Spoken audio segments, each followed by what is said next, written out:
Althea was a skilled healer, known for her ability to mend wounds and cure illnesses in her secluded village at the edge of the Emberwood forest. One evening, as a storm raged, she heard frantic knocking on her cottage door. When she opened it, a man staggered in, drenched and clutching his side, blood seeping through his fingers. His fiery amber eyes met hers for a brief moment before he collapsed.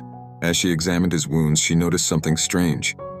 Faint scorch marks around the gashes and a warmth radiating from his skin that didn't seem natural. Althea whispered as she cleaned his wounds. "Callan," he muttered weakly. "Please, don't let them find me." Before she could ask more, he passed out. Over the next few days, Althea cared for Callan, his recovery surprisingly swift. As she worked, she noticed unusual things. His wounds healed faster than they should, and when he grew feverish, flames flickered faintly across his skin. She also discovered a strange feather tucked into his torn cloak, glowing faintly with an otherworldly light. Her suspicions grew until one night, she found him sitting by the fire, staring into the flames as though they spoke to him. "You're not human, are you?" she asked cautiously. Callan hesitated before answering. "I'm a phoenix," he admitted. "Hunters attacked me while I was in my bird form. I barely escaped. If they find me, they'll kill me and use my ashes for their dark magic." Althea was stunned but felt a wave of sympathy.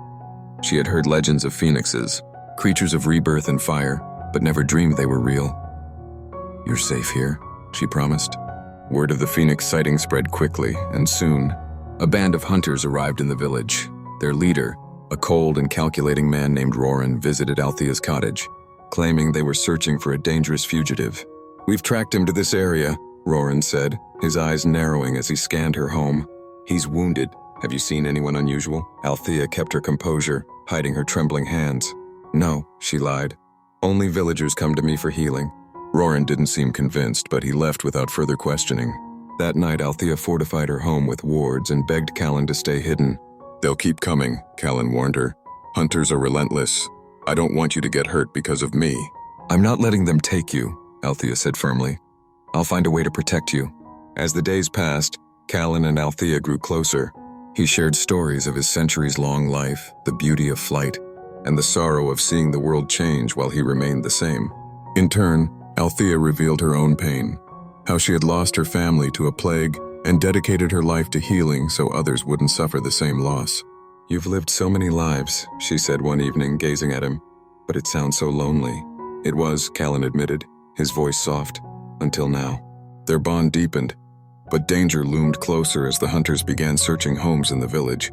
One fateful night, the hunters returned, surrounding Althea's cottage. "We know you're hiding him," Roran shouted. Inside, Callan prepared to face them, but Althea stopped him. "If you reveal yourself, they'll kill you," she said.